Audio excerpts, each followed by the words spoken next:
अब महाराज फरमाते हैं कि संसार में 3 तरह की भक्ति महाराज ने बताई है। सुरगुण भक्ति, निर्गुण भक्ति और केवल्य भक्ति। संसार में डरडा समझ लो, ज्ञान समझ लो। जब बुद्धि सोचती है अपने दादा पिताजी सब करते कि गुरु करना चाहिए, सब गुरु करते हैं, गुरु के पास जाते हैं, कुछ गुरु पूनम के दिन जाते हैं, कुछ ज्ञानी लोग पहले भी जाते हैं, सब अपना अपना कार्य करते हैं, अपनी की बात सुनाते हैं। तो जहाँ तक गुरु की पहुँच होती है वहाँ तक शिष्य को जहाँ तक पहुँच है। तो महाराज ज्ञान से फरमाते हैं कि आपकी शरीर की मुक्ति कर सकता है, वो भी लगभग नहीं के बराबर है लेकिन कर सकता है। और सद्गुरु है वो आपके आत्मा की मुक्ति करते हैं, वो भी जीते जी। ऐसे नहीं कि कल परसों हो जाएगा, ऐसा कर दो, धर्म करो, पुण्य हो जाओ, ऐसा हो जाएगा, नहीं, वो हाथों हाथ कराते हैं। तो आत्मा का कल्याण आपको करना है तो केवल ये भक्ति ने सद्गुरु का शरण आपको धारण करना पड़ेगा। सब लोग तपस्या करते हैं, तीर्थ जाते हैं, उपवास चाहते हैं, अपने तरफ से सब करनियाँ करते हैं और उसमें उनकी सबकी एक ही इच्छा होती है कि मेरे को भी मोक्ष जाना है क्योंकि मैं दुखी हूँ। पूरा संसार दुखी है लेकिन पूर्ण सद्गुरु नहीं मिलते, पूर्ण ज्ञान नहीं मिलता तो अध बिस्कली कूलर हो जाती है। यानी उसका जन्म मरण मिटा नहीं मिटा, मैं कौन हूँ, मैं कहाँ से आया हूँ, इस परिवार से मेरा क्या नाता है। पूर्ण सद्गुरु का मतलब होता है कि आपके जितने भ्रम हैं वो सब भ्रम हाथों हाथ निकाल देते हैं। आत्मा का कोई दोष नहीं है, अंदर ये चेतन सब अपन बैठे हैं तो चेतन यानी वो जीव आत्मा अंदर है तो अपन बोलते हैं, परिवार से नाता जोड़ते हैं, दुनियादारी चलाते हैं। जब ये बोलने वाला निकल जाता है तो कोई किससे नाता नहीं है, वो फलाना का नाम कट होकर सीधी बॉडी पे आ जाता है कि ये बॉडी है। तो इस संसार के अंदर अपन आए हैं तो परमात्मा फरमाते हैं कि 43,20,000 जन्म लेने के बाद ये जीव आत्मा कितना उसको दुख मिला, कितनी तकलीफ पड़ी, 1 जन्म 2 जन्म ऐसे करते करते ये 84 जन्म भुगते, अंत में उसको ये मानव तन मिला है। अब ये जैसे ही बच्चा बड़ा होता है, स्कूल में जाता है, शादी हो जाती है, पूर्ण सद्गुरु नहीं मिलते तो उसे गर्भवास में कितना तकलीफ पड़ा, क्या क्या कॉल किए थे परमात्मा से, वो न तो गुरु बताते हैं न कोई ऐसे कोई सद्गुरु होते वो बताने वाले होते हैं। पूर्ण सद्गुरु ही आपको बता सकते हैं कि हे जीव तू कहाँ से आया है, क्या कॉल करके आया है। ये जीव आत्मा बार बार परमात्मा से प्रार्थना करती है, गोराज कारज किस विध की, गोराज कारज किस विध की, जा जाओ जा सहजन कोई, जा जाओ जा सहजन कोई, नाम के सेविधले गोराजे कारज किस वेद की। ये जीव आत्मा संसार में रहती है, उपवास करती है, तीर्थ जाती है, यज्ञ करते हैं, पंडितों के पास जाते हैं, लेकिन उसको कोई रास्ता नहीं मिलता कि मेरा जन्म मरण कहाँ मिटेगा, मेरे ये जन्म मरने की प्यास कहाँ बुझेगी।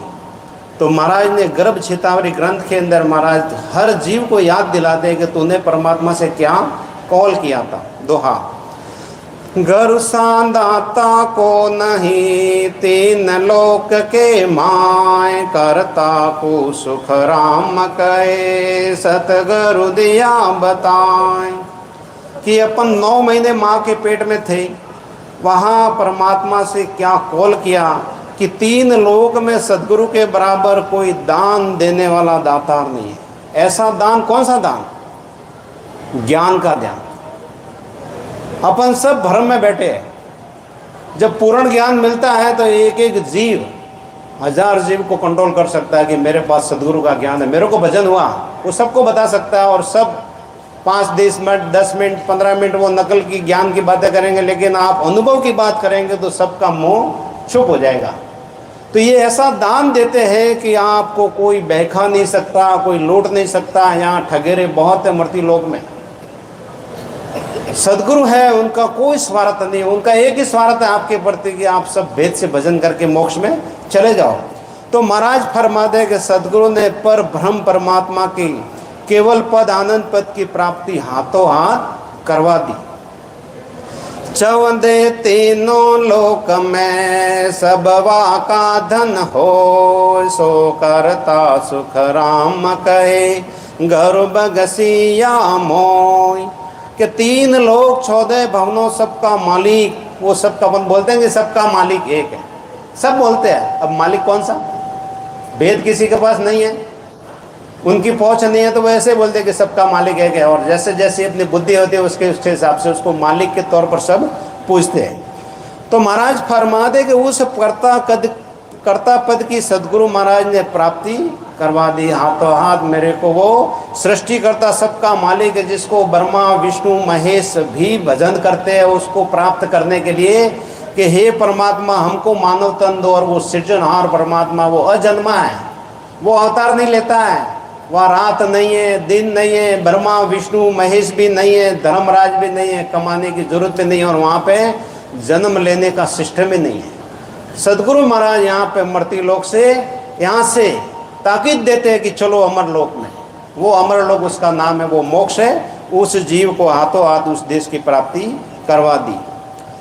दिया भेद सहित ले राम नाम तत्सार, या बिन गुण सब और है सो सरब माथे मार। सदगुरु महाराज ने भेद सहित राम नाम का भजन कर, यानी भेद, एक तो कहते कि भजन करो, यहाँ हाथों हाथ करवाया जाता है कि इस जगह ध्यान रखो, यहाँ रखो। वो सब कल क्या क्या कंठ कवल के ऊपर, मध्य कवल के ऊपर, हृदय कवल के ऊपर क्या अनुभव होता है, ये सब कवल है। 12 दरवाजे हैं। आप भजन नहीं करोगे और मंदिर में भगवान को पूजोगे, तीर्थों में पूजोगे, तो वहाँ तो कुछ मिलने वाला नहीं है। ये असली मंदिर ये है। नर नारायण की देह है और नारायण शरीर, नारायण ने वो परमात्मा इसके अंदर। ये सब देवता 33 कोटि देवता जिसको बोलते हैं, ब्रह्मा विष्णु महेश, सब इसके अंदर है।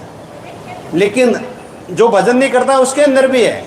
भजन करता है उसको मिलते हैं, भजन नहीं करता उसको नहीं मिलते, क्योंकि वो सदगुरु विधि से भजन नहीं कर रहा है। और वो सदगुरु विधि से भजन कर रहा है तो भले खाने पीने वाला कैसा भी उसकी आदत हो, वो भी सदगुरु के हिसाब से चलेगा, तो उसको भी सब देवता अंदर मिलेंगे, क्योंकि रास्ता ही वो है।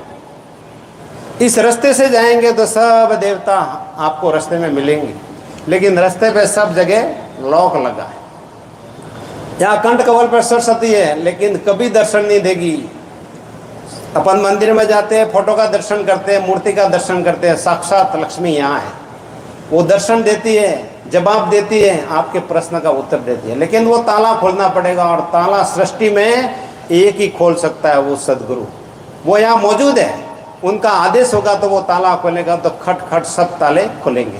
कबीर साहब ने लिखा, डोडे करण राझड़िया रे दरवाजा, बिना हुकम न खोले रे। डोडे करण राझड़िया रे दरवाजा, बिना हुकम न खोले रे। सतगुरु वे तो खोल बतावेगा, फल गोता खावे रे। सतगुरु वे तो खोल बतावेगा, फल गोता खावे रे। काया नगर रे ओलो रे दोलो, ज्ञान पपाया बोले रे। काया